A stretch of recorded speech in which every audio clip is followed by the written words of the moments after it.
everybody. Welcome to tonight's live stream. As I said, we're trialling a slightly new setup. You may notice that the perspective is perhaps a little taller than you're used to, like higher up. I'll probably change that for next time. Yeah. We'll have a play with it next time and see how convenient it is. I didn't get a lot of setup time tonight, otherwise I would have probably played around with it a bit more. Reason for all this is, you would know if you follow my Instagram, I got myself a new tripod. Long story short, I've never actually owned my very own tripod. My first tripod was actually my mum's, that she got in the late 70s, early 80s, something like that. And it may have even been a hand-me-down for her, I'm not sure. And I could go get it later tonight if that's something people are interested in seeing, although you would have seen it on Instagram. And then my second tripod, second one that I really used, was actually Les's tripod. Many of you know Les, my friend, who runs the Fogarty Avenue YouTube channel. I was using his tripod. The reason for it was when he sort of went on his break, he stopped needing a tripod, and so I liked his tripod and I was like, hey, can I borrow it semi-permanently? And he's like, yeah, sure, as long as I can get it back if I want it back. And I said, yeah, that's fine. And then just, what was it, last weekend or the weekend before, something like that, time moves fast, I went on a bit of a holiday with Les. He's always busy when I'm free, and whenever I'm free, whenever he's free, I'm busy.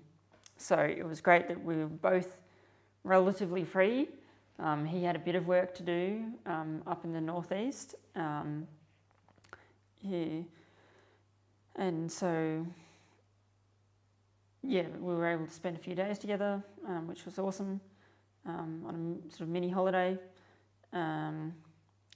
And he was like, oh, can I have my tripod back? And I was like, yeah, I guess. And now I don't know what I'm going to use, because I was like, oh, damn, my mum's old tripod was basic but functional. And I put a ball head on top to make it slightly more functional. But for videos, like, ball heads work great for photos, but for video, they're a bit lackluster, and I use tripods mainly for video. So I was like, right, I guess this is my excuse to finally bite the bullet and get myself a proper tripod. So that's what we're filming on top of right now. And could probably do with a little bit of a brighten up. Is that brightening? Yes. Oh. Is that the brightest we can go? Oh, on. Ahaha. That would be why. Hang on, bear with me.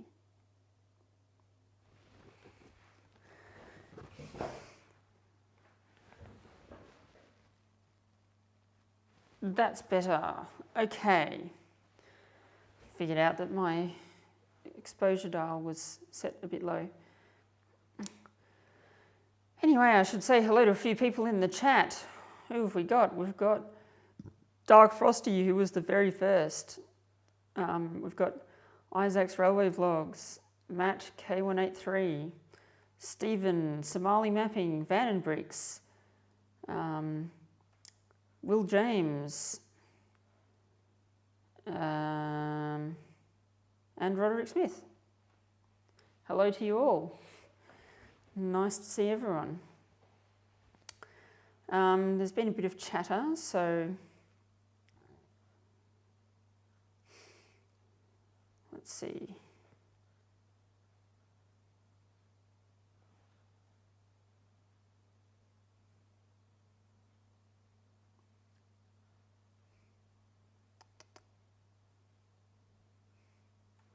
You remember Somali says he remembers the good old days when Floyd did vlogs.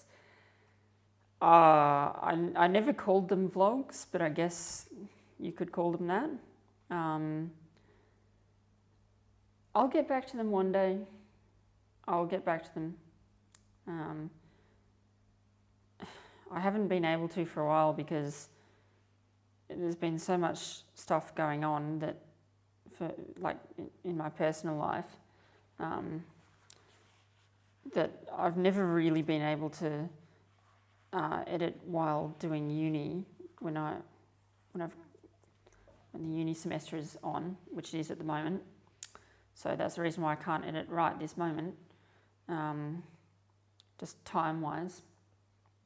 And in the holidays when I did have the time, I didn't have my computer for one reason or another. So, and then before that it was uni again, so it's been a bit crazy, but I do plan to get back to it eventually. Earliest you're looking at is probably July, because my uni finishes up around mid-June, so then that's when I will be on holidays, and I haven't got any plans to go away as of now. I haven't made any plans, but I probably will go away for a week or two. It's generally a 3 to 5 week break, depending on a few things. Could even be less.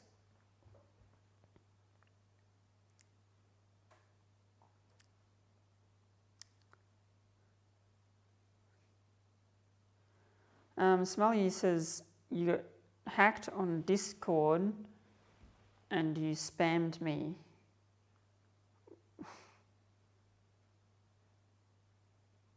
Oh, you're talking about Van and Bricks. I was going to say I don't really have Discord.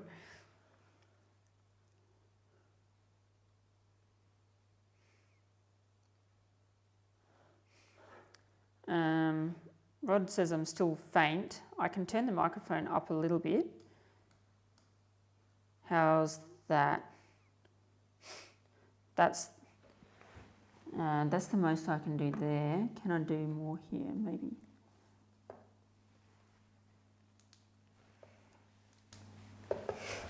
All right. Oh, now we're peaking. So, well, all right, that's definitely too much. All right, if I speak around here, the volume is about as loud as it's going to be. So, Rod, if you should be a bit better now. Yeah, so I guess we should get started with the topic. Before I get started, Rod, you sent me an email saying that I may have done this topic before, but I had a look through my archive and no, I definitely haven't done this before. I did a similar live stream, which was sort of how to improve your railway photography. I think that's what it was called. I can't remember exactly what I talked about in that live stream. It was an old one. But that I may have talked about editing photos a bit, but not actually shown you. So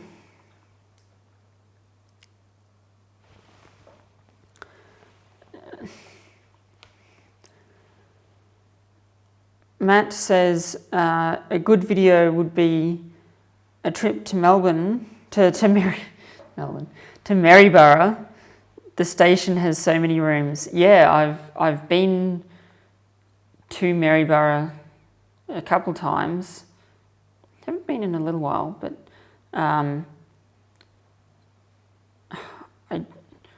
if I was going to do a tour of the rooms, I'd have to find who has the keys.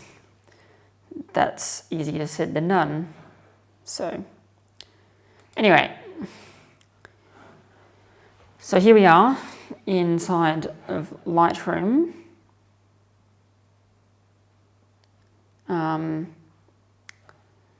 And yes, Adobe Lightroom Classic is the program that I use to sort and edit all of my photos. Lightroom does... Photoshop is sort of what if you ask the everyday person about editing photos, potentially editing photos, and you'd say, what application do you think gets used? And they would say, oh, Photoshop. And while that's true that Photoshop can absolutely be used for editing, it's a very powerful photo editor. You can do a lot with Photoshop. It doesn't do any sorting. You've got to do all the sorting beforehand, or use like Adobe Bridge, something like that. And yeah, Photoshop is sort of I think of it as heavy duty editing. If you need to do, you can absolutely do lightweight editing in it, but it's just not suited for lightweight editing. Yeah, let me just shut the doors for my own sanity.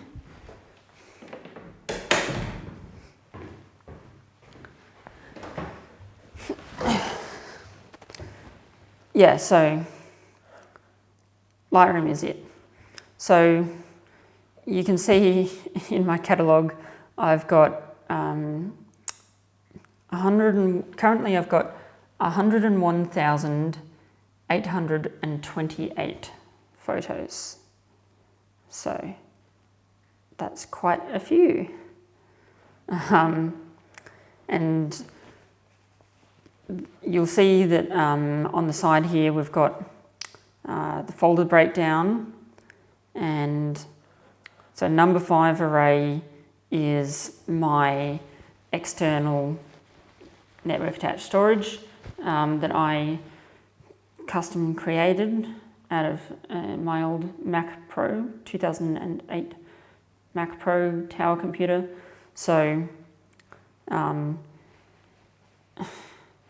it's got four 4-terabyte hard drives in it, plus a 128 gig startup SSD, but that doesn't hold any photos. Now you might be thinking, okay, hang on, 4 times 4 is 16, not 12. And that's because they're configured in what's called RAID 5. Now RAID is redundant array of inexpensive disks or independent disks, something like that. Let me just switch to the main camera for a sec. I'm going to get up Word.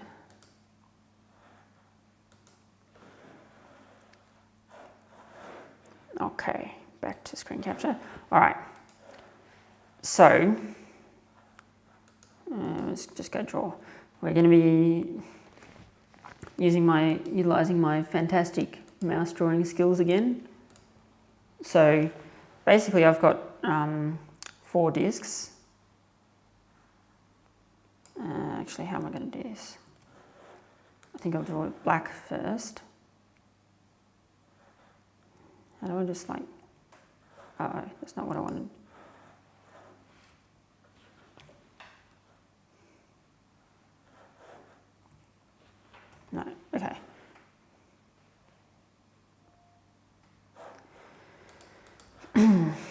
as much as the flashing, hey, that got rid of it. Okay. So we've got 4 hard disks, and trust me, these are hard disks, and that they are all the exact same size. So we've got disk 1, 2, 3, and 4. Now, the reason why you might want any sort of RAID system is that one of the disks might fail, and while you could just put like 2009 to 2013 on this one, and then 2014 to 2016 on that one, and so on. It gets complicated and messy, and we can sort of combine them all so the computer sort of thinks that they're one disk, but in a special way such that we can have any one of these disks fail and we don't actually lose any data. And how that gets achieved is that each disk is split up in a RAID 5 scenario.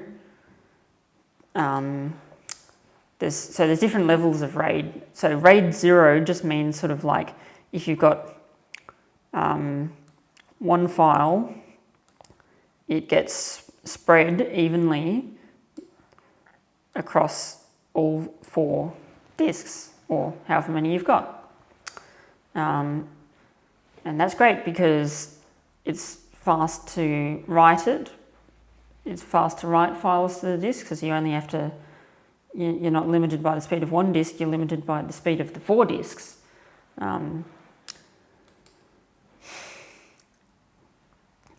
And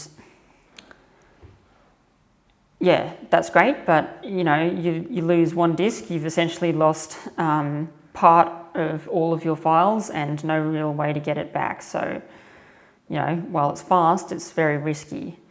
Now, you could have a RAID 1 on the other hand, which is like a direct copy, so you've got an exact duplicate of the file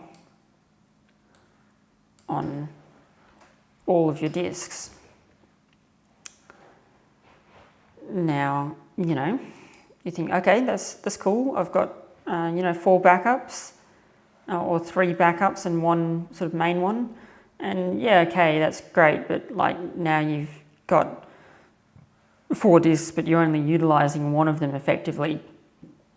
Now, sure, any one of them could fail. In fact, up to 3 of them could fail and all at once, and you haven't lost any data. But it's still not a great move. So what you could do is you could go for RAID 5, which is what I've done. Now RAID 5, it essentially splits the disks up into 4, or it sort of divides each disk into the number of disks that you have. So if you've got 4 disks, it divides it up into 4. The minimum you need is 3. So if you've got 3 disks, then it would divide it by each disk up by 3, etc. Now, this is where it gets a little weird. Now, if you think about this, you've got the number 1000, right? In fact, no, let's go more extreme. Let's go 1,000,000. You've got the number 1,000,000, and now you could write the number out as 1,000,000 like that, and that's cool. But we've essentially taken up 1, 2, 3, 4, 5, 6, 7 bits of information. Okay, but now what if we, instead of storing 1,000,000, we just store, we say it's 10 to the power of 6. You know, so we've got 6 zeros, 10 to the power of 6. So now we just need to store the number 10, the number 6, and the power. So that's 1, 2, 3, 4 bits of data. Hey, we've got the same information, but taking up a fraction of the space. Now, we've still got to actually figure out, like 10 to the 6 isn't 1,000,000 in that, you know, it's not written out like that. So we've still got to calculate what 10 to the power of 6 is. But, you know, that we've sort of compressed the data, if you like. Now, we don't actually need to do that calculation in our heads. We can just get the computer to do it for us. But essentially, the computer is compressing the data and having a sort of special mathematical sequence so that it can reconstruct all of the data. Because remember, all of the data on your computer is just ones and zeros. It's just a very big number. So if you can sort of have the maths to generate that big number, then you've got your data. So it'll be split into like data part, data part, data part, and what we call parity. So that's, think of that as the maths. And then on the next part we'll have data part, data part. Now this part is parity for like this row, and data, data, parity, data, data. I know my drawings is amazing. Parity, data, data, whoops, more like a P. Oh, I can't. Data, data. So you see that each sort of block of data, of 3 datas, has a P, a parity block, and it's just positioned in different places. So that means that if we lose any one of those disks, we can use the 3 remaining parities to calculate whatever data was lost. So that's excellent. And that was a very long-winded discussion as to how I store my data. Now, actually, one last thing I want to say about this is that you essentially, because you have to store this parity data somewhere, you're essentially losing a part of each hard drive's worth of capacity. So, you know, in the end, you are losing a full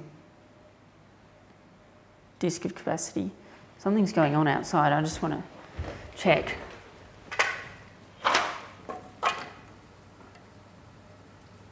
It's just lots of rain.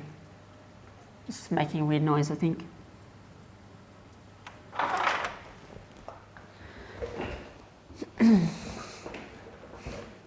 So while you can't say that any one disk, any individual disk is lost, is sort of taken up by this parity data, effectively,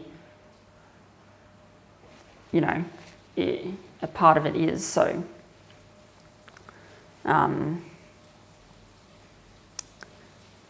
yeah, so if we've got 4 terabyte disks, well, we lose the equivalent of one of those disks, so 4 terabytes. So you know, instead of having 16 terabytes, we've actually got 12 of usable storage.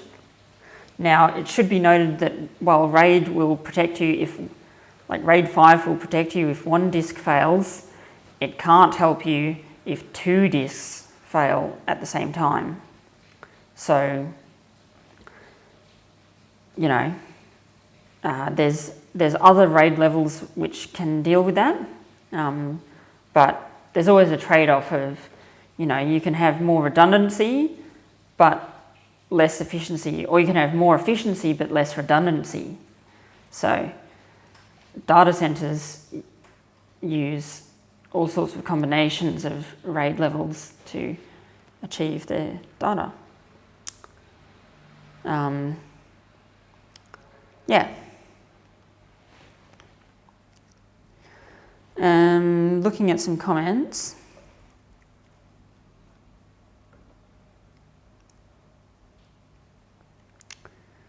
So what's my computer storage in terms of gigs? So 16 terabytes of raw capacity and 12 terabytes of usable capacity. And that's not on this computer that I'm streaming from. That's on a Mac Pro, which is sitting underneath the desk. Can show you that later if you so desire. But yeah, I can connect to it via the network. I could do it on Wi-Fi, but I'm doing it through Ethernet. So yeah, I didn't start off with that sort of system. I started off with just a couple of external hard drives like this one, which I've got right here. Should check if you can see that. You should be able to. Yeah. I think this is a 4 terabyte. No, it's a 2 terabyte. But I sort of slowly upgraded over the years of, started with a 1 terabyte and then moved on to a 2 terabyte, moved on to a 4 terabyte. I had a 5 terabyte external drive at one point, and then when that started to get nearly full, I was like, okay, time to bite the bullet and build a proper system.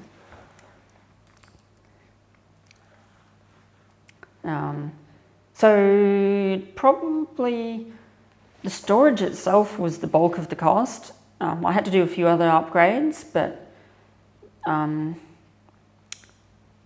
much did I spend on hard drives? So I think 16 terabytes worth of hard drives, I think cost me around $700, like maybe $680, something like that, from memory. So not too bad. Not too bad when you consider things. And so if anyone's confused as to how big of is a terabyte, well, I guess we can start by going back to, you know what, we're here now. Let's go back to the basics of computer storage. So, you've got a 1 or you've got a 0. So that is what we call a bit. And if you've got 8 bits, so 4, 6, 8. So if you've got 8 bits, that in total is what you call a byte, spelled B-Y-T-E. So that could represent like a letter. It's basically like if you wanted to store the letter A, you basically need 1 byte. And yeah, memory just sort of works in blocks of 8. Yeah, so 1 letter is 1 byte. Now, there's 2 ways of saying this. You can either go powers of 2, So 2, so like 2 to the power of, I don't even know, what is it, like 10 maybe? Yeah, 2 to the power of 10 is 1024, right?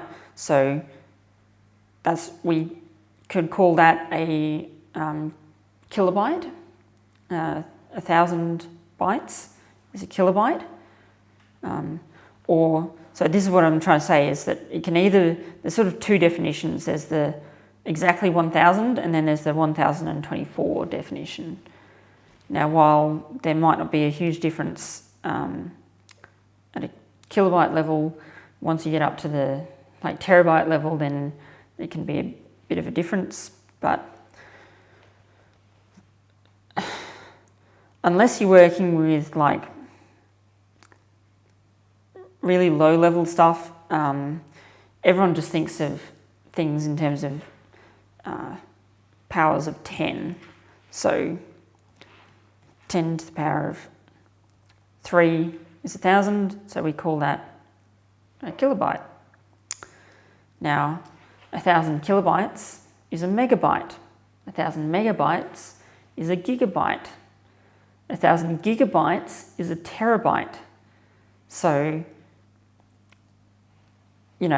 so if a kilobyte is 1,000 bytes, then a megabyte is 1,000,000 bytes, a gigabyte is 1,000,000,000 bytes, and a terabyte is 1,000,000,000,000 bytes. What comes after terabyte? I think petabyte. So that'd be 1,000,000,000,000 bytes. And then I think after petabyte comes exabyte. And then yottabyte. Although I might be missing one in between.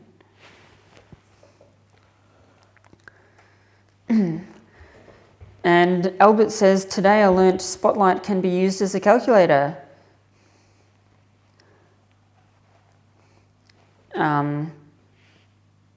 Yeah, did I not say petabyte then exabyte? So right, yes, you're right. Terabyte, petabyte, exabyte, yottabyte? Or is there something between exa and yotta? Vandenbricks asks, how rare is it for a disk to fail? It's pretty rare, to be honest. If you're doing like proper NAS storage, NAS is NAS, network attached storage, it's just an acronym. If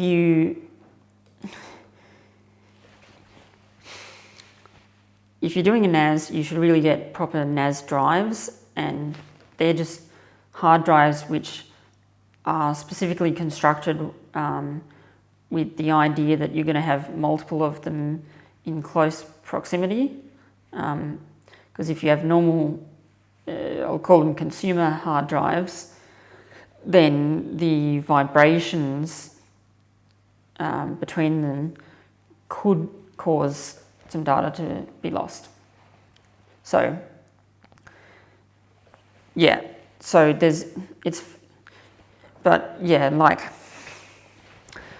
think for these NAS drives that I've got, in the specifications, they quote 1,000,000 hours mean time between failures.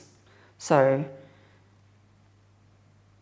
on average, they're saying an average, a hard drive fails for every 1,000,000 hours that it's run. Now, that's sort of like, you need to think of 1,000,000 hours in terms of like the runtime of all of them. So I've got 4 disks, so it would be 1,000,000 divided by 4, so 250,000. Now, that's still a very long time, 250,000 hours, but that would be sort of around that time is when I would expect it to fail now. let's just do a quick calculation. So 250,000 divided by 24. So how many days is that? It's like 10,000 days. Let's divide that by 365 days in a year. So about every 30 years. So in about 30 years, I would expect a hard drive to fail, which is not bad. Now, that doesn't mean that it's guaranteed that it's going to be 30 years before a hard drive is going to fail. Could be a lot sooner, could be a lot later. The point is that you don't know, and there's many things, and that million hours, I should also mention, is that's the failure in terms of like mechanical failure, or some sort of physical failure within the disk that means it's inoperable. There's a number of other reasons why you might have a failed disk. Could be a power surge has come through. Could be you could lose all your disks at once when somebody steals your computer that's got all of those disks in it. You could lose them due to fire. So RAID is, a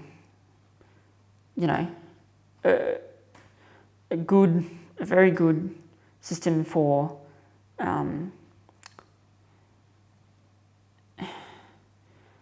dealing with if you've got a single disk failure for some reason. Cool, easy. But if you've got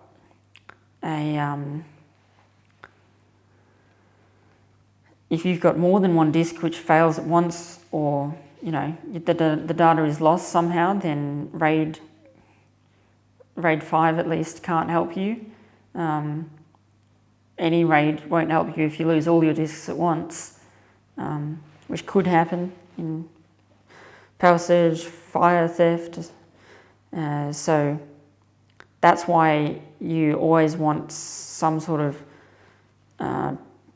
preferably what we call off-site backup, which is when you have, it just means it's not at your home, right? Because you could have another however many more disks to back up all your data, but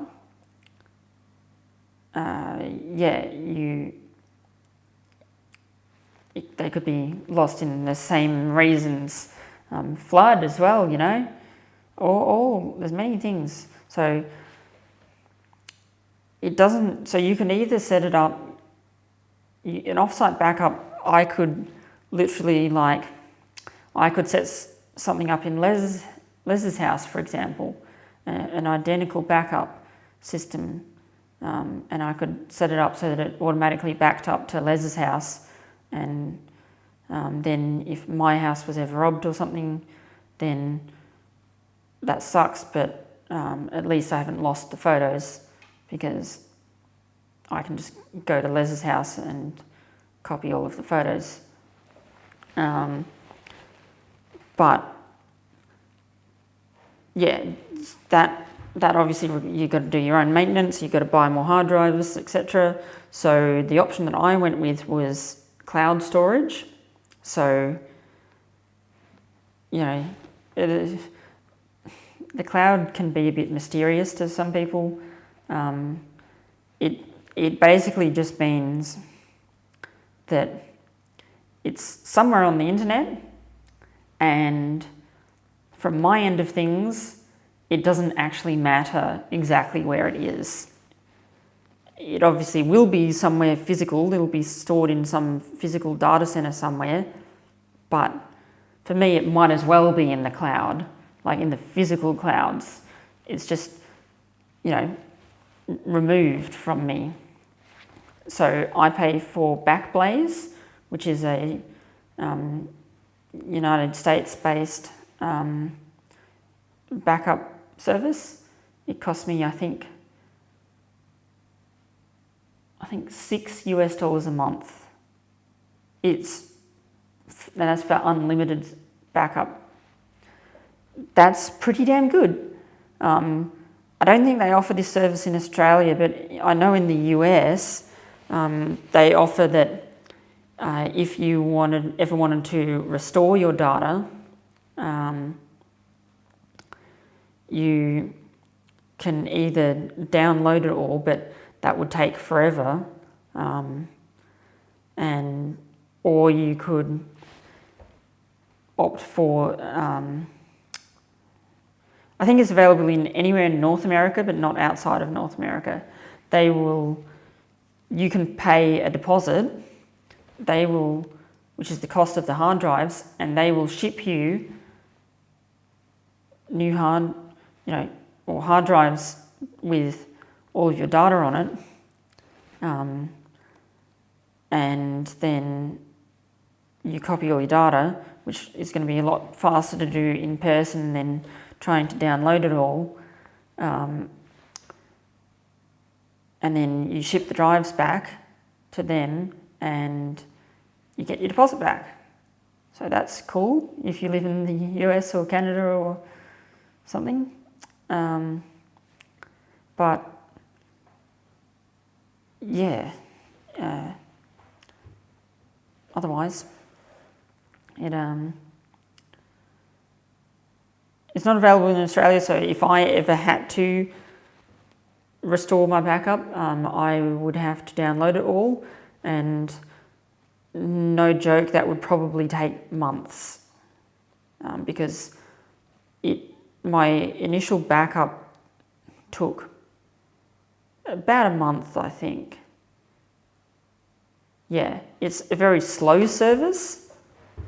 That's why it's so cheap, is it's slow, but I don't really care if it's slow as long as it works, and it's got lots of raving reviews from lots of tech, press, industry, whatever. Yeah, so how long are we in?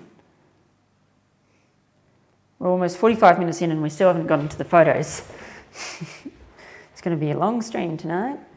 I can break it up if people feel like it, but we'll see how we go.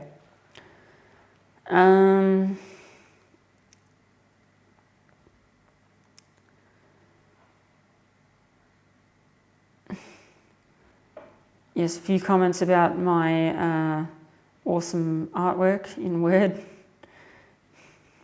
I do actually like graphic design. Like, I can do half decent graphic design if I put effort into it. And by that I mean I'm not a professional graphics designer or anything, but I can use Photoshop and Illustrator and whatnot. I can make things look a little bit prettier than scribbles in Word if I wanted to, but scribbles in Word is fun and easy and quick. So Roderick Smith says that he uses Photoshop. He's a heavy-duty editor. He says, I run my own sorting via my file names and directories.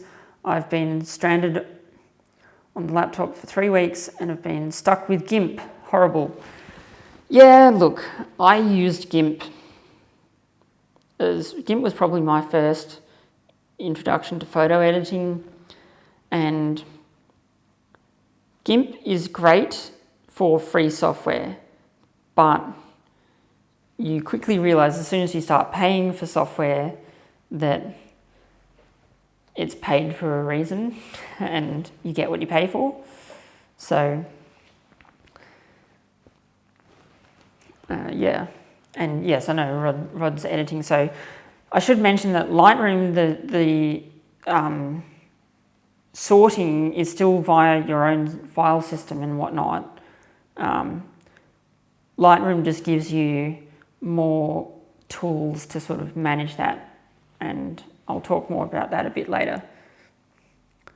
But yeah, Rod, it's not the program for you. because you're already set up with all your stuff, and Photoshop is you're doing heavy duty stuff, so I'm sure you will continue with your system, but yeah, you'll get a glimpse of what my system is.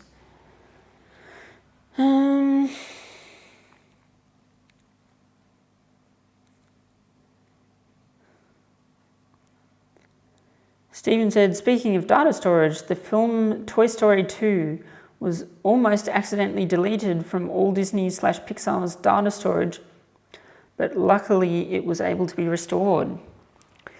Yeah, now that's an interesting thing, because if your data gets deleted, then usually, yeah, there's a backup somewhere that you can find. However, a more nuanced problem, which if anybody watches Tony Northrup, he, on YouTube, he's a photographer, he talked about how he experienced bit rot, and that's basically when, now this is also going to sound crazy, but it's true.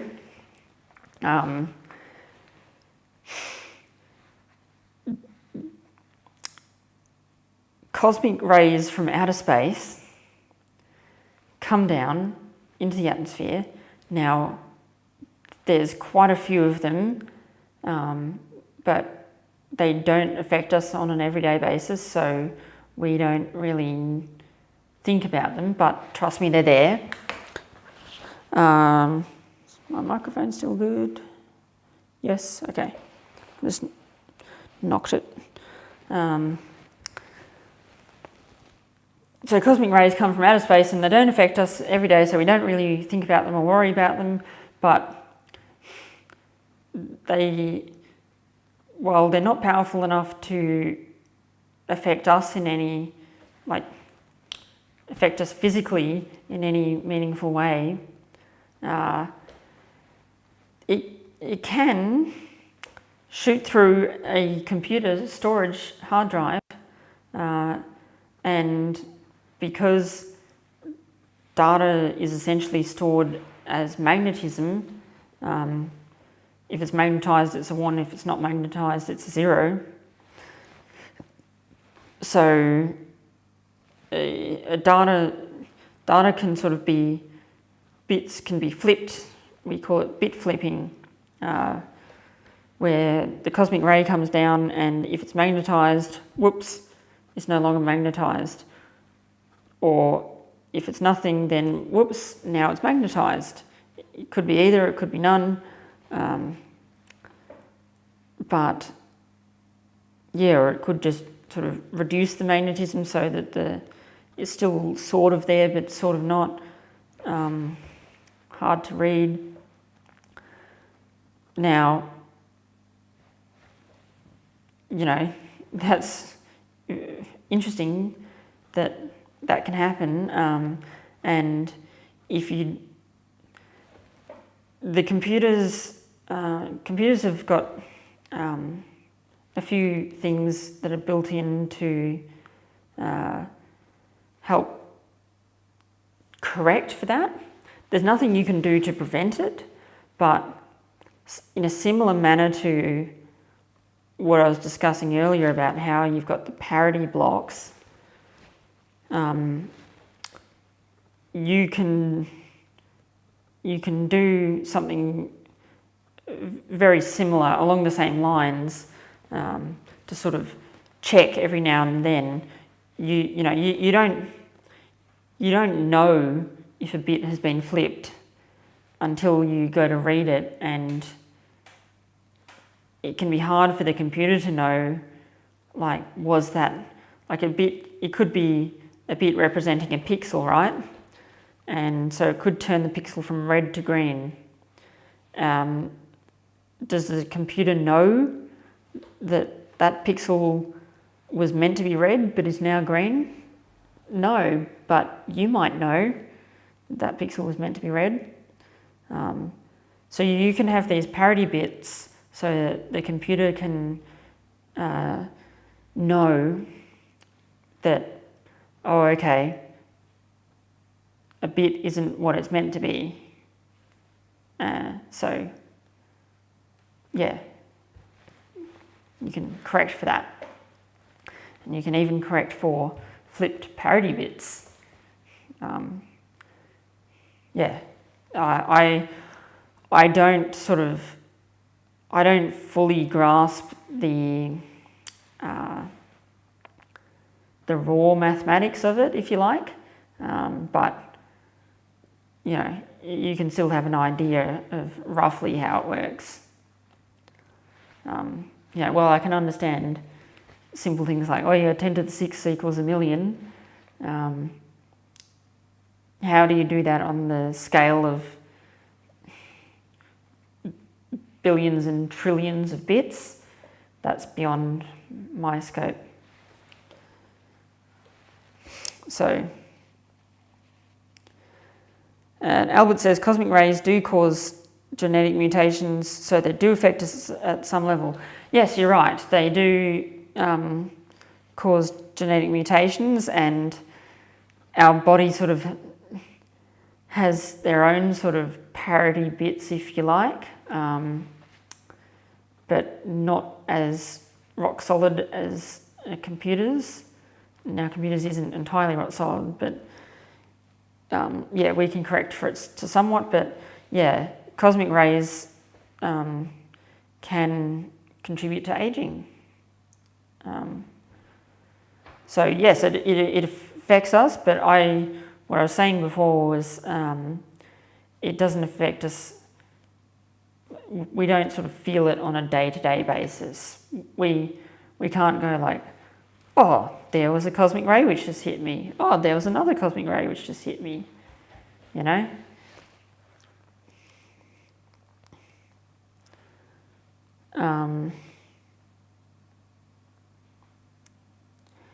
And Stephen was talking about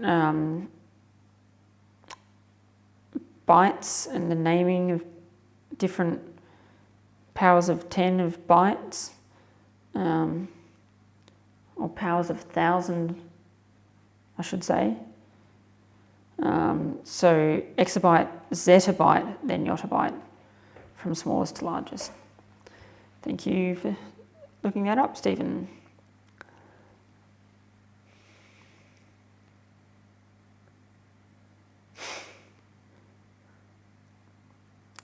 And yeah, Albert said before that it's not if a disk will fail, but when it will fail. And yeah, it can be a hard failure, and by that I mean like you can't access the disk anymore, it's done. Or it can be more of a soft failure, and by that I mean like bit rot type thing. So there's ways of dealing with both. Now, bit rot, if left uncorrected, you know, you could, if you noticed it quickly, then you could get your backup and correct the original file, but you might not notice because, you know, I've got 100,000 photos. I'm not viewing all of my photos every day, so could it easily be that, you know, an old photo in my archive had a few bits flipped and started to get corrupted, and then that corrupted file ended up getting propagated into my backup. So now I truly have lost that file. There's nothing I can do to correct for it then. Or, you know, basically nothing. Depends how large the damage is. And yeah, but basically that's what you want to avoid. So you just backups, and that's part of the reason why I wanted to create a proper RAID external NAS computerized storage system, was so that I could make sure that I had all of those things managed.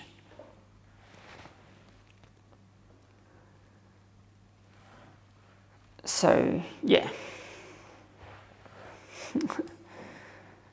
Oh, we always go on tangents, don't we? An hour in almost, and we still haven't gotten to the photos. How about let's do that?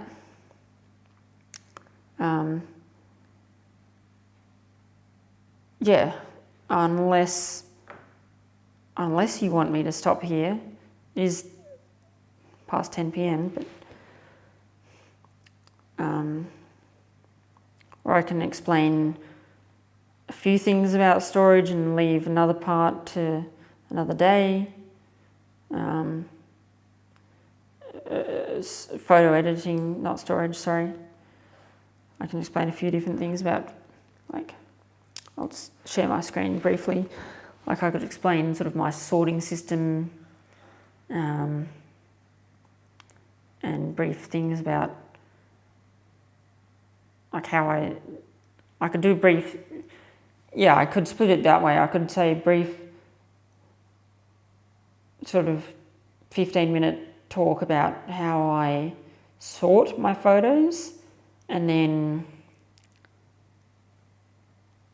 I can do 2 weeks' time going into lots of detail as to how I actually edit. But tell me what you would like. Vandenbrick says tangents are all part of the fun. And Roderick says, I'm wilting tonight. A lot of concepts have been around since the 1960s. I'm recommending a split EP. Yes, you're right. A lot of these concepts have been around since the 1960s. That's, you know, while the first, I was going to say the first computers came into existence in the 50s. The first digital computers came into existence in the 50s, but we had analog computers long before then. And analog electrical and even mechanical, like we had mechanical specialised, like we had mechanical calculators, for example. And while, you know, a mechanical calculator couldn't run Lightroom, it could calculate sums, so it's just an example.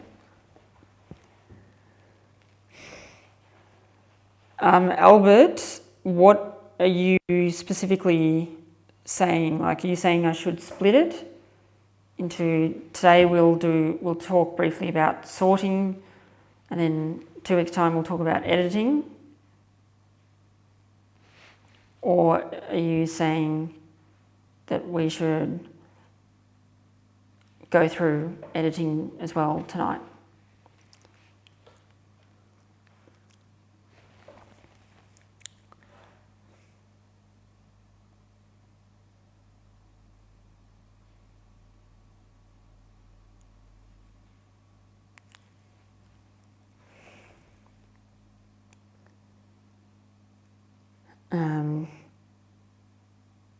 Yeah, exactly. I assume you mean you want it split. Okay, yeah. All right. I think the consensus is that we do it split.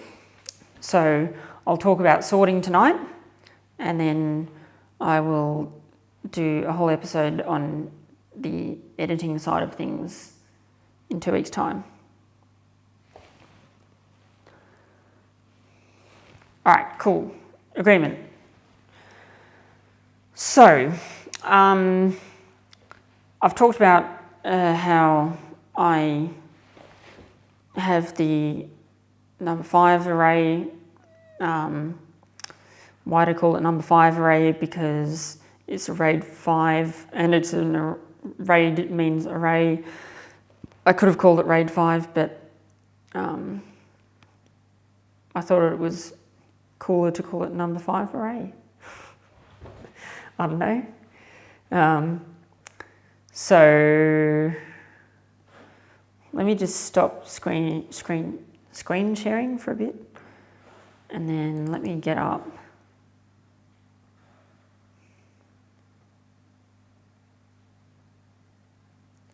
this. No, okay. I'll just describe this to you. So within number 5 array, I've got a few different folders. One of those folders is called Lightroom. Another is called like video projects, which obviously is for my YouTube videos. And then, so the Lightroom folder contains all of my photos, all of my raw video, and by that I mean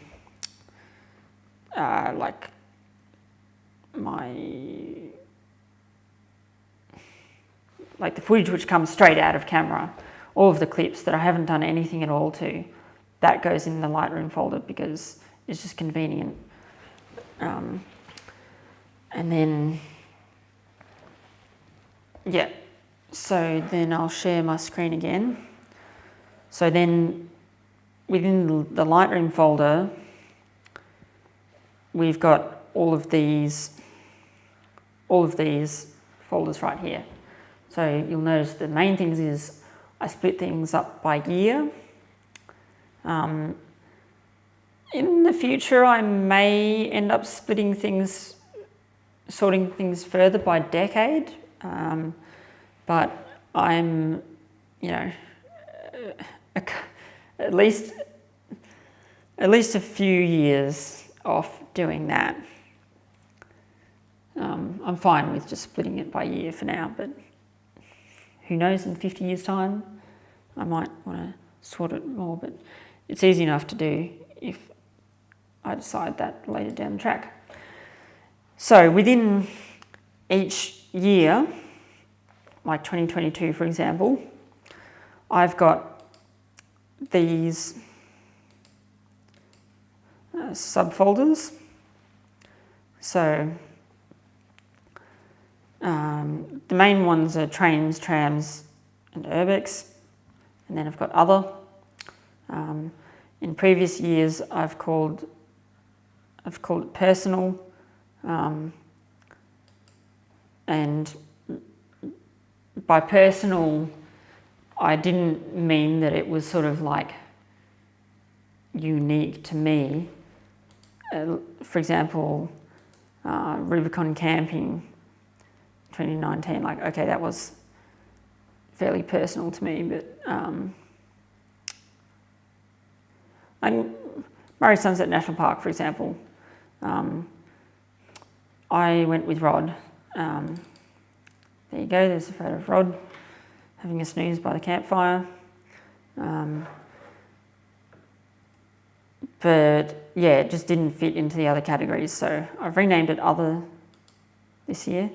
So yeah, this is a cool thing about Lightroom, is as opposed to your normal sort of file explorers, is that if I click on a parent folder, so it's what we, like 2022 is what we call parent folder of other trains, trams, and urbex, they would be the children folders. So if you click on the parent folder, you can see all of the photos within all of the children. So, and all of the grandchildren, if you like. So yeah, you can see like that's all the photos that I took in 2022. Or I could want to see all of the train-related photos that I took in 2022, for example. So I can expand these other trains, trams, urbex. I've done barely any urbex this year. Only one. I did second place, but I didn't photograph it. I've done a couple places that I haven't photographed. And I've only done one tram-related thing, which was the Geelong number 2 tram. But I would like to get to do some more tram stuff this year.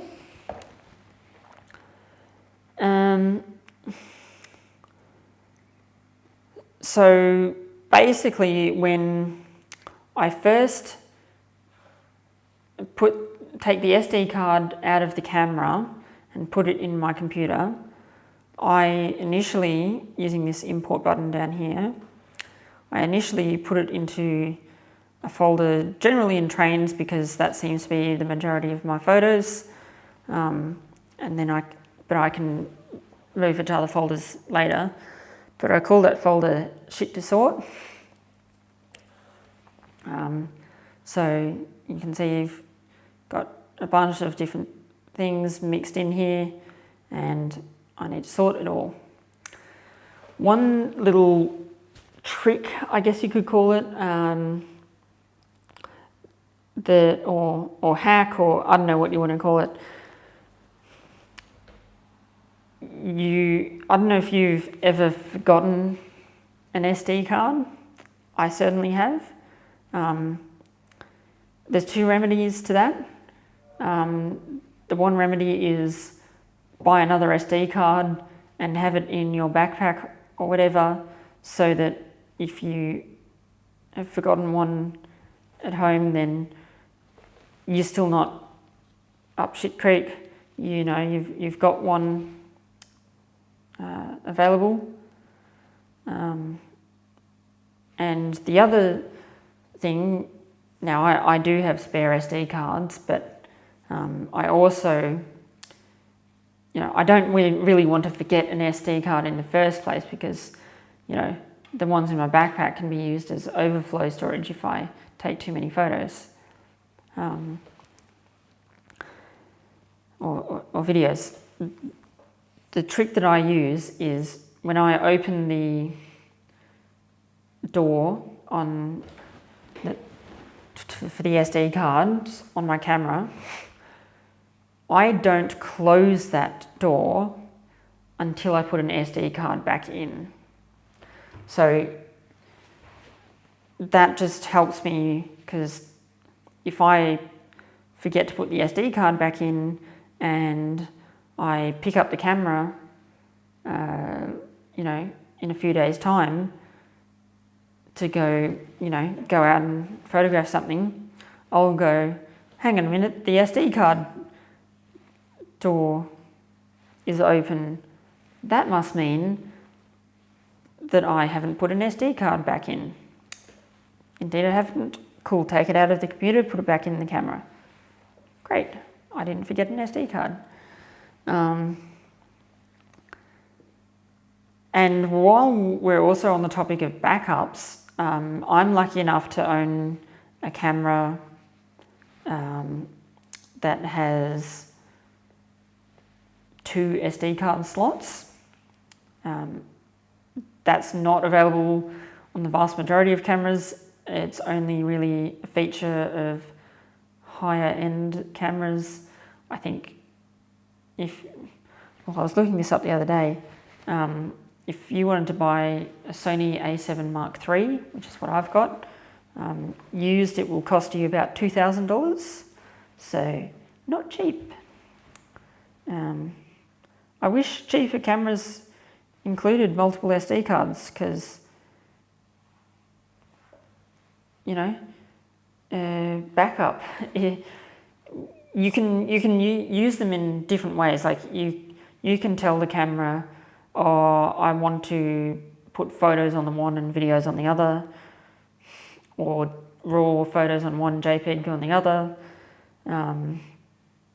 I just want to use the second one as overflow. Any number of ways, but I choose to have it as a backup.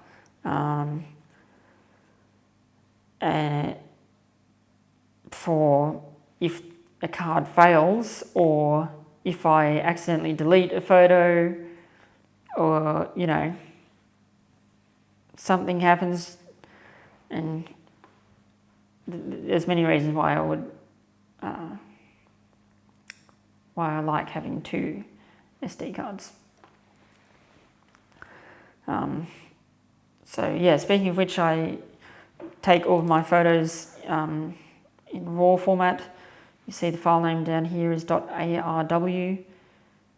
Don't ask me what that stands for, but there's basically two types of photos. There's RAW or there's JPEG. I won't go into the details tonight, other than to say that RAW sort of contains a lot more data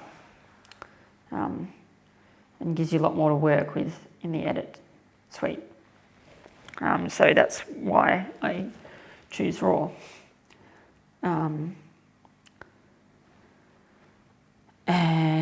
But yeah, I'll go into that next stream. So yeah, I've got shit to sort, and so let's, this is stuff that I legitimately need to sort, so let's do a bit of sorting and I'll show you sort of how I do it. So I'll start off in this grid view, and I'll just have a look, because it'll be relatively recent. I try not to let it build up too much. I always try to sort things within a month or so of importing, so that, you know, the events are still relatively fresh in my memory. So I can see that I start with this photo, and this is of Dartmouth Dam, I remember. And I remember that, okay, yeah, all of here, that's Dartmouth. All of here is Dartmouth. Oh, what's this? I'm not sure. So now I can, so there's two, with Lightroom, there's two keyboard shortcuts which I use all the time, which is spacebar, which brings up the photo, or there's G, which gets you back to grid view. So I can see that here, that's part of the Dartmouth complex, but there, the Laurel Hotel, that is not part of the Dartmouth complex. So go back to here and go G. You can see this photo is selected. And then I'll go over here, hold Shift, click, and now all of these photos are selected. So this is all of Dartmouth. Now, is Dartmouth other, trains, trams, urbex? Well, it's other. It's not trains, it's not trams, it's not urbex, so it's other. So I right click on other, and I say create folder inside other. And then we name this folder Dartmouth Dam and Surrounds, and we've ticked include selected photos. Create, and then ta-da! It's moved all of the photos to Dartmouth Dam and Surrounds. So next I've got this Laurel Hotel, I've got this Alpine hut, Alpine driving. I've edited that photo, that's why it looks so blue. We'll talk about that next week. Okay, and we've got some like Sandy Creek Bridge stuff here, so that's not part of that. Photograph of Les and a random work van. Yeah, I don't know. It looks cool, but the owner or company or whatever was not around. It wasn't marked as a company. Anyway, what do you call it? This is part of the sort of Alpine drive. So that's my final photo. And we go back to now the start. And this is other, create folder inside other. Now, what are we going to call this? I want to be a bit more specific than Alpine Drive.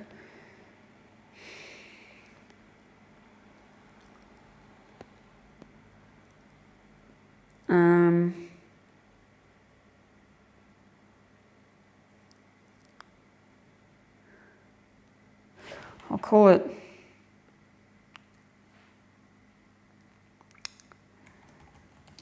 Upper Vic.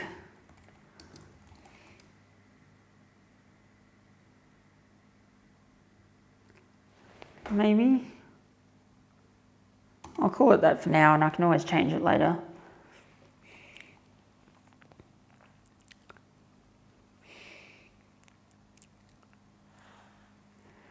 All right, moving on. So we've got our walk from somewhere between Tallangatta and Huon, all the way to Huon Station. And we've got Shelley. I'm wondering if I want to include Shelley in the same folder or whether I want to do it separately. I think I want it separately. So that's Shelley, that's Shelley, that's Shelley, that's Huon. Okay.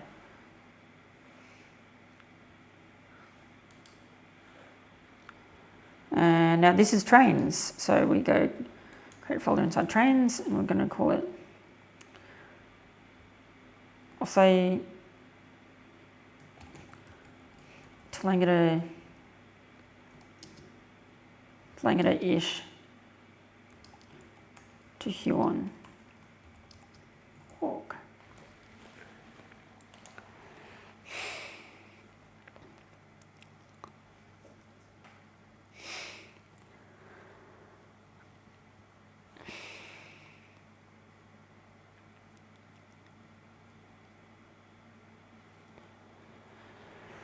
And then we've got Shelley, so now I drove a bit beyond Shelley to here. I don't need to look at that. So I'm going to call it Shelley and Beyond Drive. And it's related to trains, so put in trains. I mean,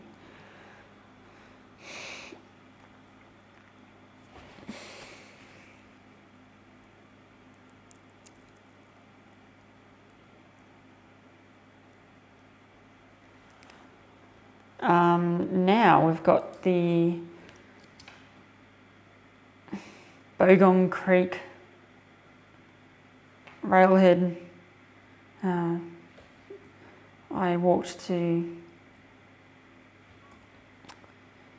along the Bogong Aqueduct and stuff, so scrolling down, okay, that's different, is that, okay, that's different, I can tell that's different, but that is all part of it. Now, here's a dilemma, do I put it in trains or do I put it in trams?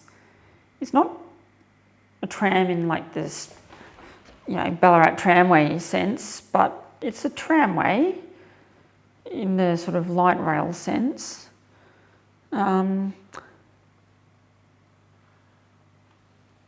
Yeah, do I put it in? I think I'm going to put it in trains because I sort of think of the trams folder as being more traditional street trams. So Bogong, I'll say Bogong Tramway Walk. So at least I also try to think about when I'm naming folders,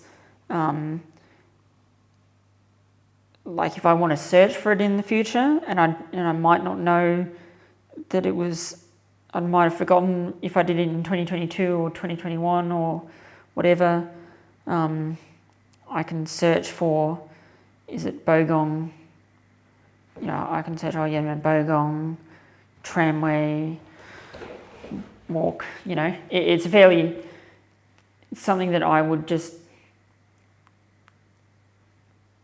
think of 50 years down the track type thing.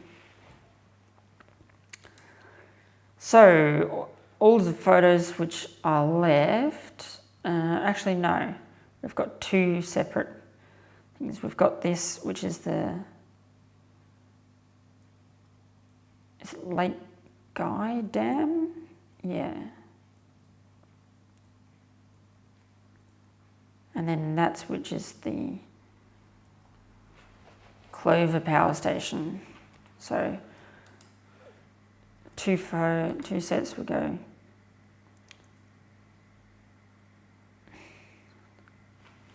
Inside other, yeah, I'll call it like Guy Dam Wall.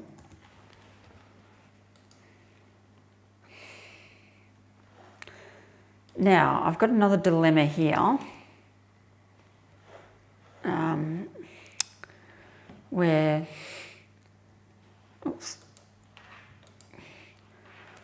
I've got all of these photos of,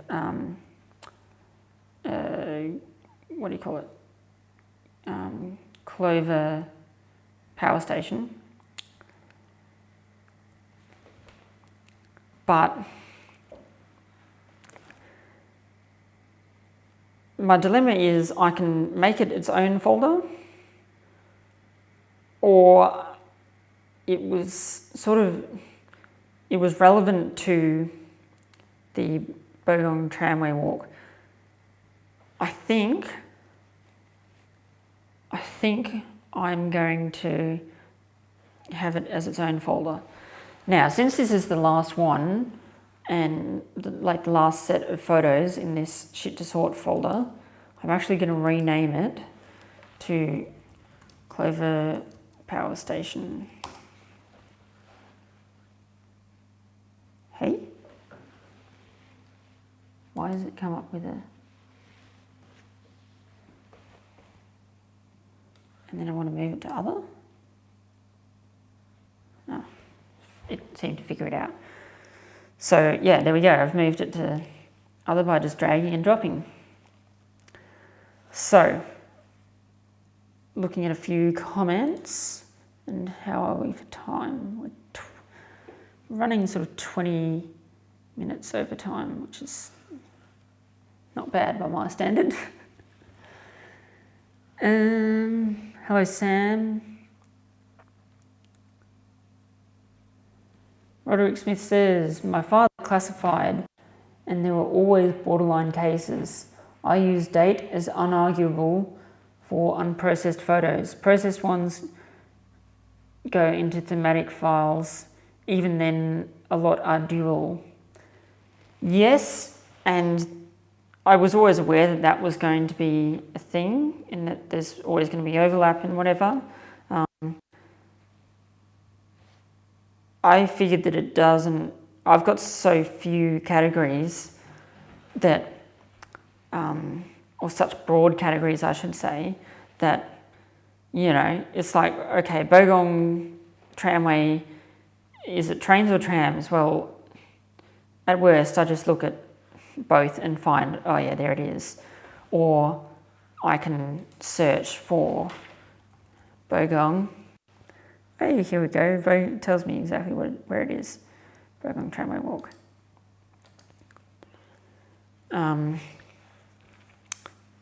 So yeah. And Roderick Smith says, when I first went digital, I recycled SD cards after the contents were uploaded. Now I keep them as ultimate backup. I definitely recycle my SD cards because they cost, well, because I take a lot of photos is the short answer. Because, you know, while I could keep them as ultimate backups, you know, they cost, SD cards cost $30 to $50 a pop.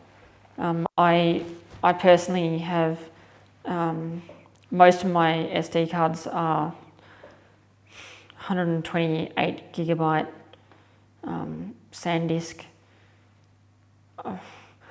I've got 4 SD cards, four main SD cards, and a couple of other random ones that I rarely use.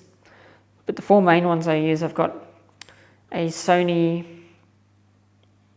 Ultimate G, whatever you want to call it, memory card, which is the bee's knees of memory cards, really fast. I bought it with the camera. It's really good. I like it. But I definitely don't use it to its full potential. Having said that, it was one of those things where I wanted to have it as an option, so that like if I ever was really wanting a really fast SD card, then I've got it. And it's helpful when I take burst photos, which, yeah, I don't know how much detail I'll go into about that, but I take lots of photos, and so, yeah, $50 an SD card, I'd rather just recycle it. And I've sort of, I guess, having said that, I've paid up front to have the NAS storage, to build the NAS storage and whatnot, rather than keeping them as ultimate backups. But then, yeah, I still stand by that the NAS storage is better as properly managed storage. And, you know, just the raw SD cards can suffer from failure in their own right, and you might not know it. So it's another reason why I will prefer to use my method, but you do you.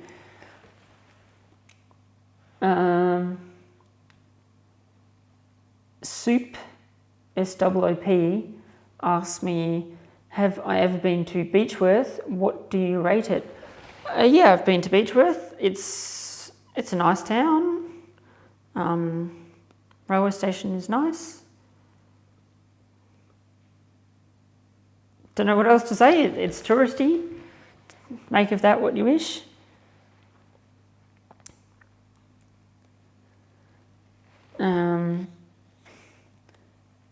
Hello, Splodge Beans, and yes, you saw the walker.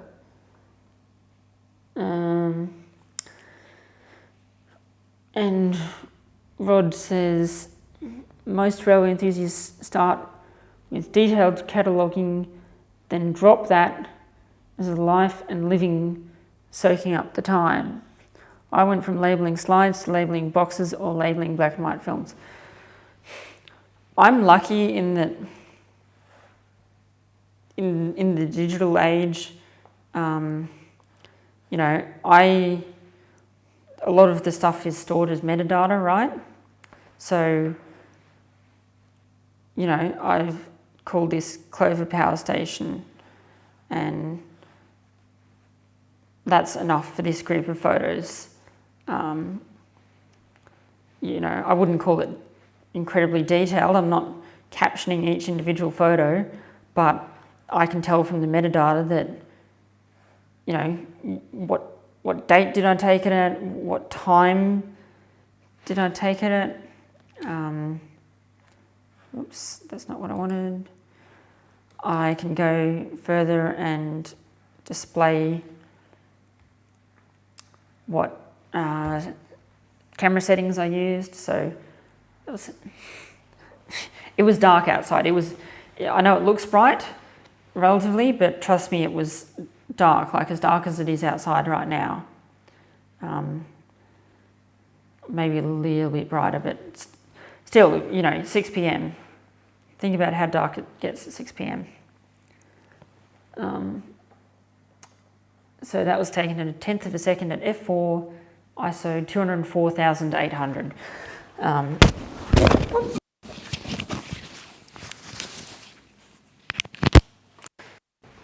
I did pull out my microphone then. Now, that's a ridiculously high ISO number. I could talk about camera settings another day, but I basically just, I didn't have a tripod with me. No, I didn't have a tripod with me. and I didn't have any good place to rest my camera. So I was hand holding, but I was leaning up against a pole to sort of stabilize myself, and basically just kept on dropping the shutter speed to slower and slower until, and just to sort of see how low I could go, because the slower the shutter speed, the lower the ISO I could get and the less noise. So started at 1/10 of a second and took a few photos, got my composition how I wanted it, and then started dropping, go 1/5 of a second, still good, go 0.4 seconds, still good, 0.8 seconds, 1.6 seconds. You know, holding a camera still for this amount of time is tricky, but modern, like my camera's got a really good stabilization system. You know, it's got the sensor shifts around. The sensor is on a gimbal inside the camera, and it can shift around in 5 degrees. Yeah, five axes. So it can tilt back and forth. It can roll. It can yaw, and it can shift up, down, left, right, but not forwards and backwards.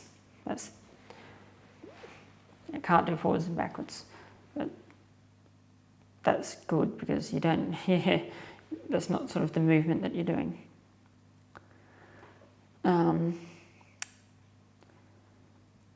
And then, yeah, I got all the way down to like 3.2 seconds, and yeah, that's blurry.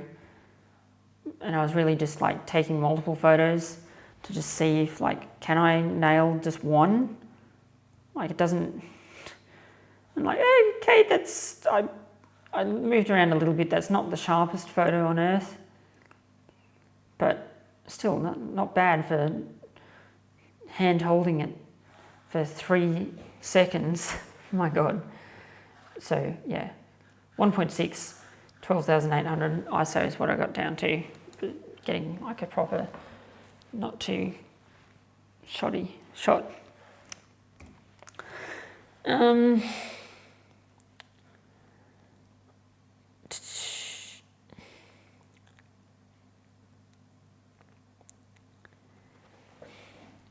Rook Smith says Clover 3 power station, the first of the Kiowa ones, completed mid-1940s.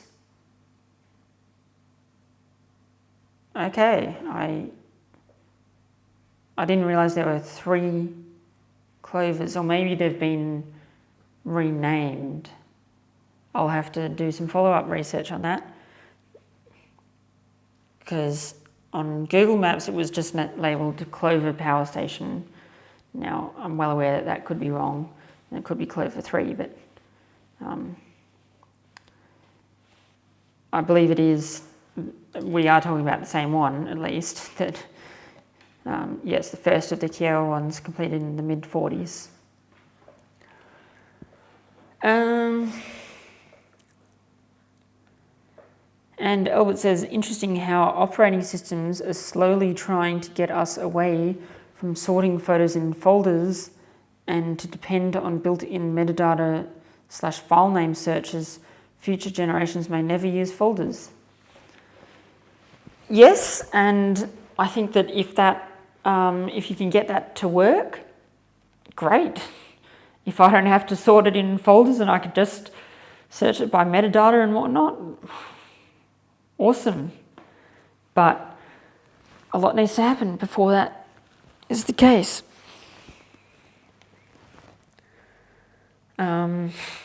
Roderick Smith says, I've had troubles with cameras jumping time / date settings without my noticing and forgetting to change when across time zones.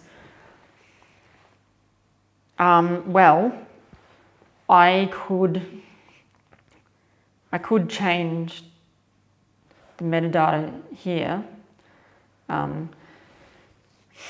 so if I click on capture time, now I actually sort of have this problem in terms of all of my videos end up being shifted by a number of hours compared in their sort of capture time compared to my photos, and so I've got to correct for that every time I import.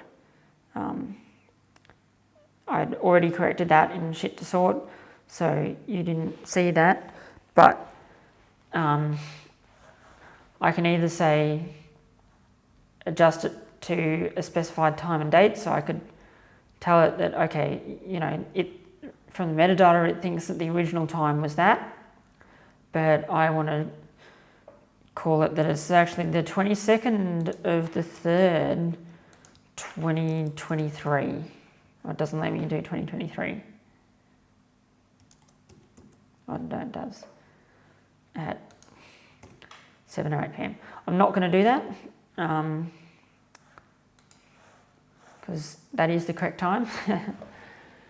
Or I could do shift by number of hours. So this is like forgetting to change the time zone.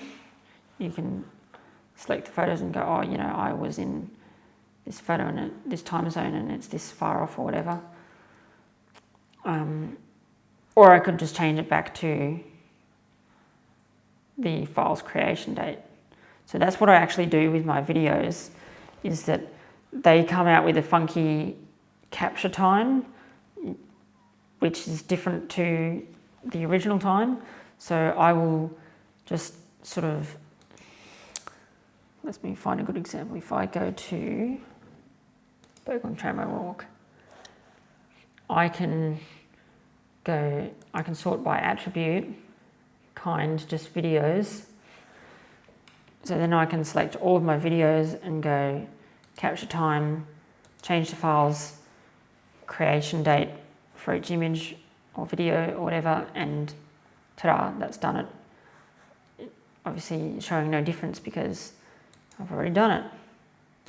And then we can go to none, and you can see it's, or you know, we've selected all the videos. So this is where Lightroom really starts to shine, is that I can yes, do different sorting. I can really, like I can put star labels on it, I can put color labels on it, I can do picks, like whether I want to pick it or reject it or whatever. I can sort by metadata, some sort of text, anything. Command D is a deselect.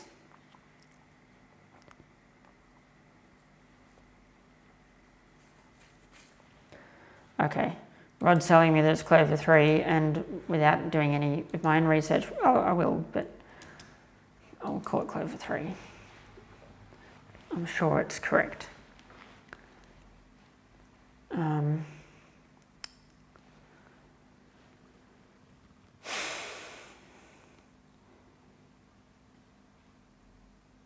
He says Clover 3 in a series of 4, the others are different names.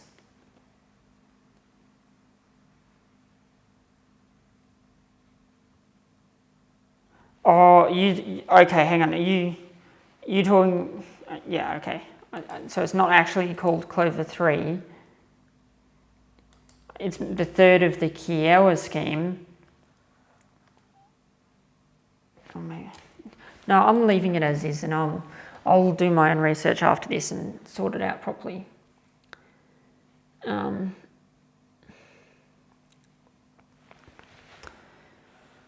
So I just want to give you one final example, which I think is in 2021. Trains. VGR Colonial Express, this is what I was after. So this is where I've used different sorting methods quite extensively. Now, yeah, I just want to explain a bit about sort of, you can see that there's a whole bunch of photos, like there's over 2,000 photos that I took on this day, and video. Did I take any video?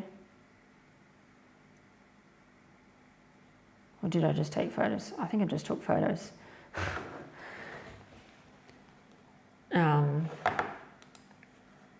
Yeah. So anyway, you can see that I've used like flags, I've used colours, I've used stars. Some have got nothing. So briefly, very briefly, 4 stars means that in this case it means that I've sort of it's a good photo and I want to publish it as part of a main series of photos or whatever, and I want to edit it and whatnot. 3 stars is I want to. It's not the best photo, but yeah, I might want to post it in some other sort of set. 2 stars is, yeah, this was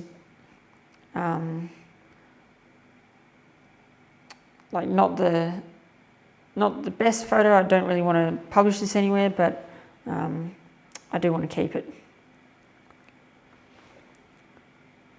And it's usually reserved for sort of more blurry shots, but it really, 2 stars for me is just I want to keep it for some reason, but yeah,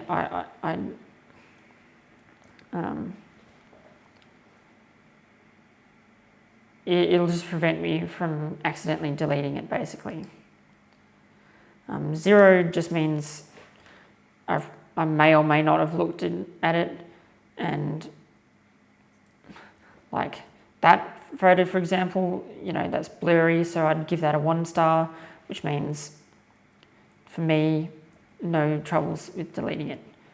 I'll leave that with 0 because 0 just sort of means that maybe I want it for something else in the future. Maybe I want to delete it, who knows.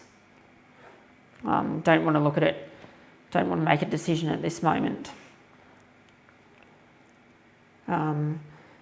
I've got colours which I was sort of sorting out different sort of themes, different sets of photos. So I think red in this case was just like, if we go attribute, colour red, so I can now see all of the red photos, and yeah, it just looks like it's sort of photos from on board the train. Go back to none. Oh, actually, I'll go back to attribute.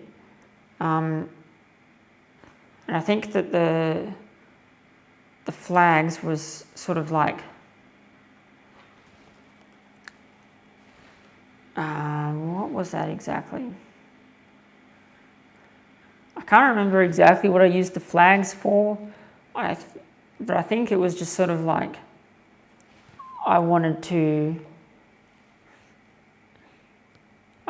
publish it in some manner. It seems like that's what I was using it for. I want to put it on Facebook, or I want to put it on Instagram or something. So yeah, like, you know, I had the other colours. We can say, oh, we want all of the green photos as well as the red, or just the red, just the green, sorry. So green looks like it was photos involving people, like Michael. And myself, and Michael again. Blue, photos at night, you know, station photos, whatever. So just, you know, different examples of how I've used different colours to, various different sorting methods to extract what I want. Now this one's interesting because how many do I have? Now this is something that I can also do. I can go 4 stars that don't have a colour. Okay, I can see there's plenty of photos that don't have a colour. I didn't need to sort it any further. Now I don't do this sort of in-depth level of sorting for all of my. I don't do it every time, because that would be incredibly time-consuming. But I only sort of do it when it's going to save me time. So you know, I was wanting to publish different sets of images and going through them and setting. There's different shortcuts, like 6 is setting the label to red. And I can press 6 again to remove the red label. You know, it's just whatever works, you know.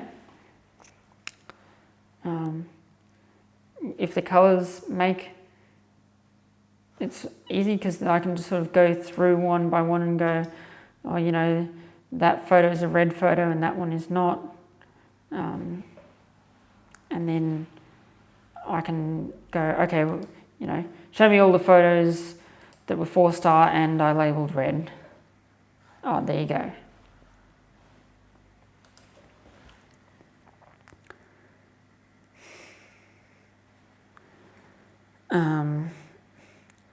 And Stephen would like to remind us that he took the photo of myself and Michael. Yes, you did. And it's definitely worth travelling on the Colonial Express at the Victorian Goldfields Railway. I agree. So yeah, I almost always do stars, and even if I haven't sort of gone through it properly, because these days I rarely go through it properly, because once I sort of go through it properly, then I'll hopefully every photo will have a star rating. I should mention 5 stars is my highest rating, and I use 5 stars for I want this photo to become physical. I want to print it, or I don't know, do something with it that turns it from digital to physical. But yeah, because it takes a lot of time to, like, you know, I probably spent a good 10 hours just doing the sorting through and editing and labelling stars, colours, exporting, all that. I would still wish, sort of, before committing to delete any photos, I would want to go through one final time at least, like here when I've got a whole bunch of burst photos, which are, you know, all pretty similar. I want to go through them all and go, okay, is that the only one that I want to keep? Or do I want to keep this one, maybe, for example, you know, when it's got a better view of the L sheep wagon? I mean, I've already labelled it 2, which means don't delete it, but, you know, maybe I wanted that one, which had the glimpse of the T-van. You know, I just want to go through it before committing to deleting any. And I have sort of figured that although keeping all of these photos around takes up a lot of storage, I think about it in terms of, like, storage is relatively cheap. So I would rather spend my time like working more as in earning money to pay for more storage, it's more, I will spend less time working to pay for more storage than I would spend if I was to spend the time meticulously deleting my photos and sorting my photos. So that's why these days, certainly, look, I'll do it when I get the chance, delete a few photos here and there, but yeah, like if it's truly just blurry and there's literally no reason why I would ever want to keep it, then I'll delete it. But yeah.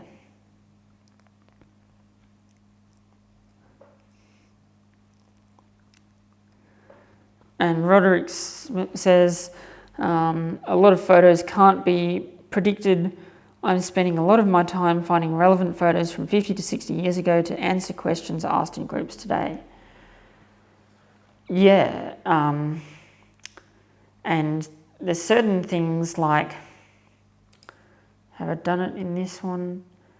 I mean, this photo, for example, it's got a GPS attached to it. Now, okay, it's fairly obvious that that's at Muckleford station, but if let's find,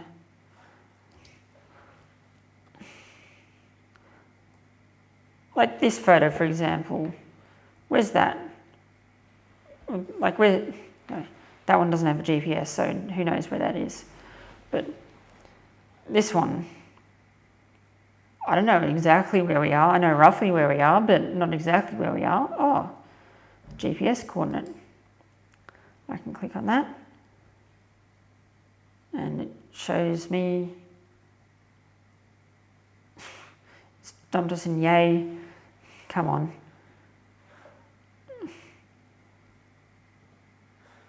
Yeah, here we go. You can, so that photo was taken pretty much exactly there. You know, it's okay, it's off a little bit. It says I was on the side road, which obviously I wasn't, I was on the track, but I can get a fairly good idea of exactly where that photo was taken. So that might answer a question in however many years' time. In this caption setting, or field, whatever you want to call it, I don't write proper titles and captions. I mean, you can do that.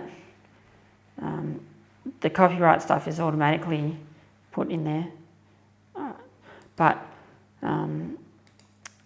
I just sort of tend to write anything relevant that I've sort of, if I've spent time trying to figure something out and then I've ended up figuring that out, I will then put the information into the caption. So like I spend a bit of time trying to figure out, like, well, what's the name of that area that we're in?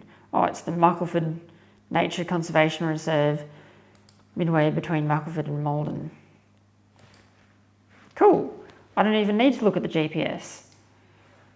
You know, that would answer the question. Oh yeah, you know, we're sort of in here and between Muckleford and Malden, but just an example. Another good example is if we go, I think yellow, yeah. So for example, if I've forgotten which carriage this was, oh, I can see it was 40X. I don't need to go looking up the number. I just, you know, I don't need to know it off the top of my head. It's just there because I've already figured it out.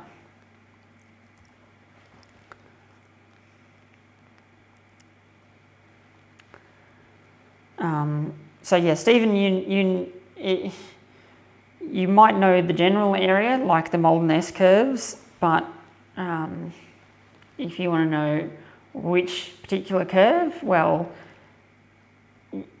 I don't know how good your knowledge is of the VGR scenery. Mine's certainly not that good.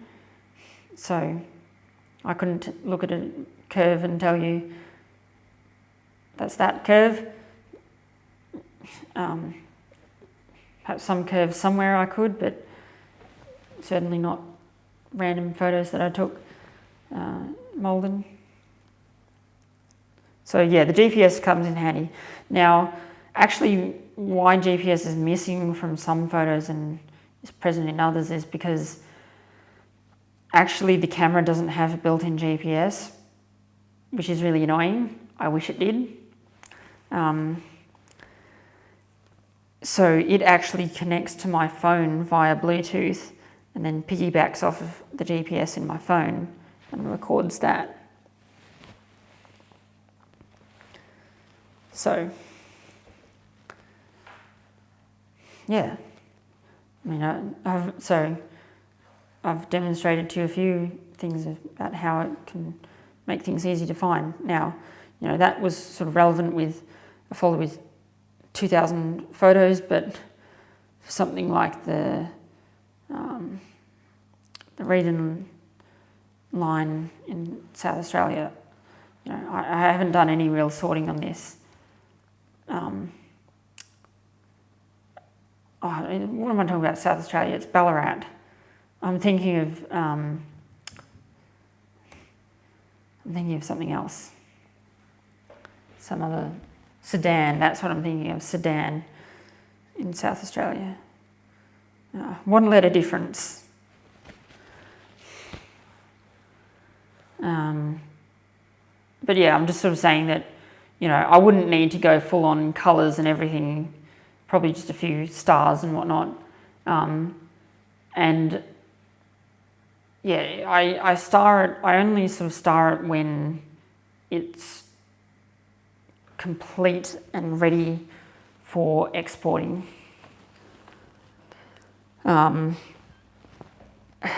Another sorting feature that I could use is the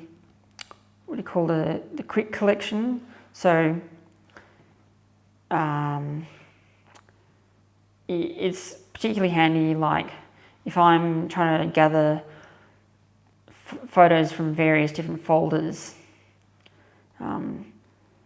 like, I mean, we can go look at my quick collection now. You know, I've got a few Rubicon tramways. It could be from the same folder, or like for Instagram the other day, I was trying to collect a bunch of different photos. So, you know, I've got some Yay, some of Bogong. So, you know, I've got some of Rubicon. All of this stuff is from different folders, so I can hit the B, and like if I go to this photo and I hit the B, it says add quick collection, and you can sort of maybe see a light grey dot there. So now if I go to my quick collection, there it is. And I can hit B again to remove it from the quick collection. So yeah, this area is sort of constantly changing. It's just sort of a quick gather some photos and then do whatever you want to them.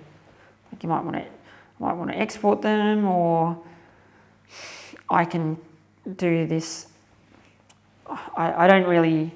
I used to use this a bit more than I did, but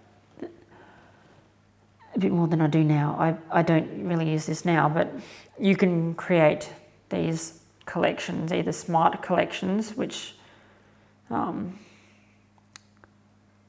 know, are sort of based on some criteria. So, for example, delete, pretty obvious photos that I've labelled 1 star, I'm happy to delete them. And yeah, we might as well do this now. What we can just do is we can go Command A, hit delete. Oh, I can't delete from, okay, fine. But we could go to like, or even just select a bunch like that, random photos, and go to all. And it might take a second to load, but then delete, and we've got two options. We can delete from Lightroom, which just means it's not going to be in the catalogue anymore, but the file will still exist on the disk, or we can delete it permanently from the disk. So I'm not going to do that just now because, yeah, there's other photos and everything. But yeah, just an example of what I could do, or I can do a manually sorted collection like, this was one I did a while ago, like A66. You know, obviously I've got more photos of A66 since I created this, but it's just an example of something that you could use. I could put all photos of ever taken of A66 in there. Or, you know, I could, and there's all sorts of things I could do. I could add keyword tags to photos or whatever. And I've tried a little bit of that over the years, but yeah, with digital, it's great that you can attach all sorts of things to it that might make it easier for you to find in the future, and then you can use the search bar and search for those keywords or whatever.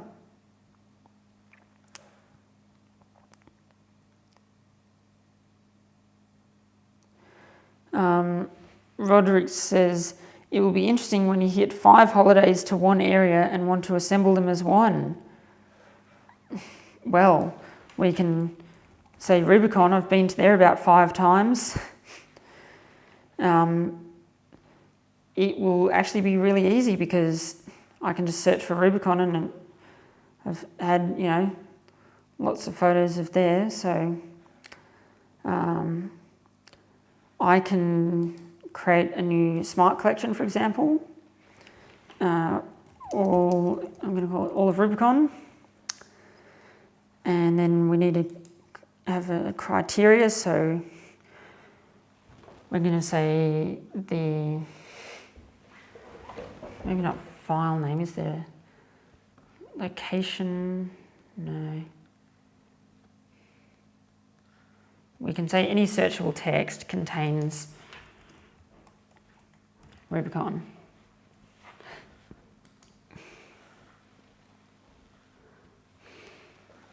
Ta-da! All of my Rubicon photos assembled. And then I can even assemble them, refine them further and say, you know, I want 4 stars, anything that I've gotten above 4 stars.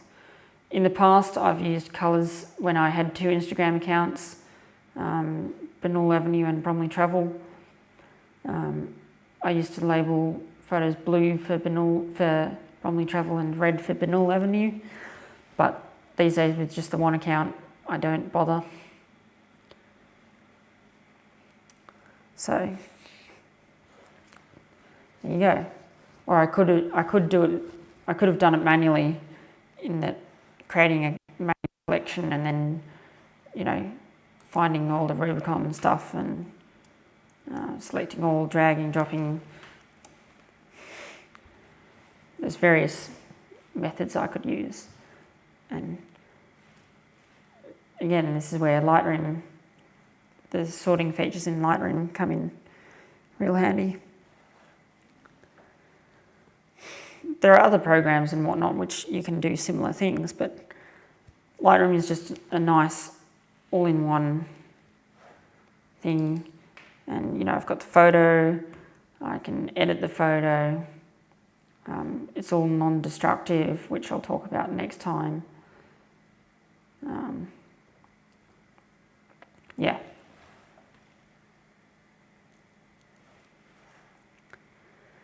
I think that's about all I wanted to talk about, unless anyone else has anything that they wish to say or something they want to know.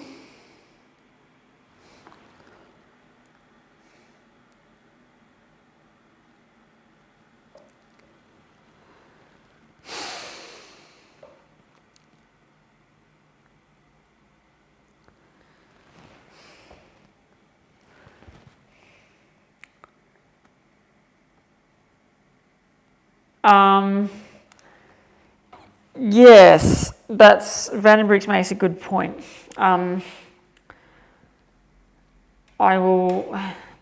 While I typically like to do my part 2s in the following live stream,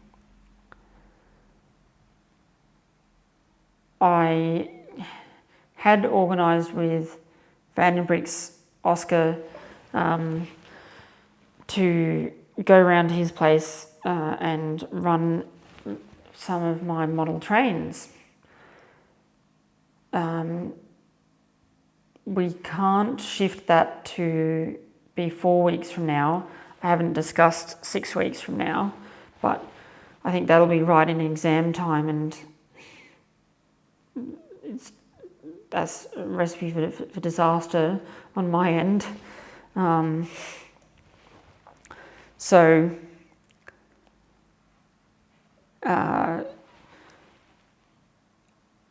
two options.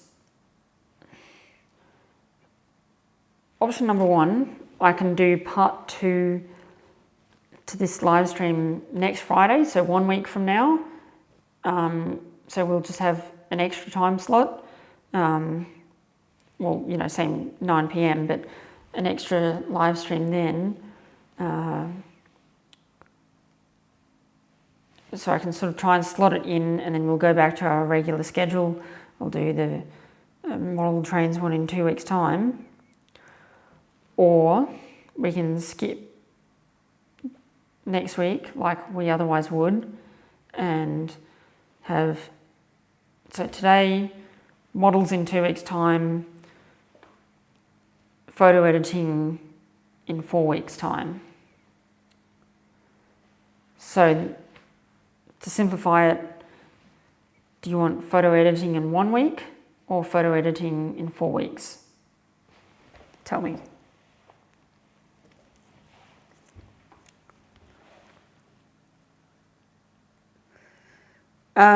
Villain asks, how did I get that Flinders Street sign? I have explained it before and I always get questions about it, but I will briefly mention it again to fill in time.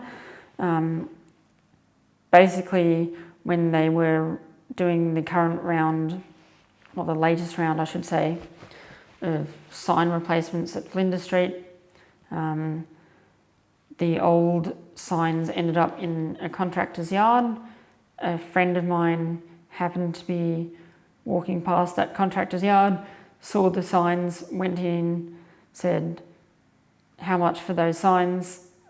They said $200 a sign.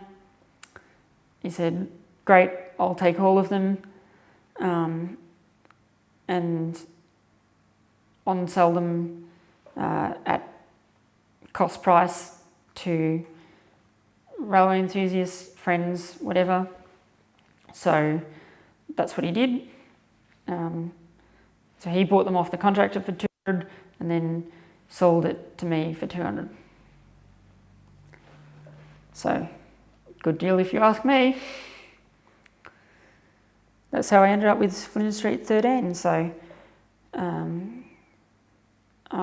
I guess you could say I'm the first permanent home for that sign since being retired from the station itself. And 13, platform 13 is my most commonly used platform. So that's Linda Street, so that's why I, wanted to have 13. He gave me the option. He said, I've got a whole bunch except for, he didn't have 12, he didn't have 14, I don't think he had 1, because those hadn't been removed yet. But yeah.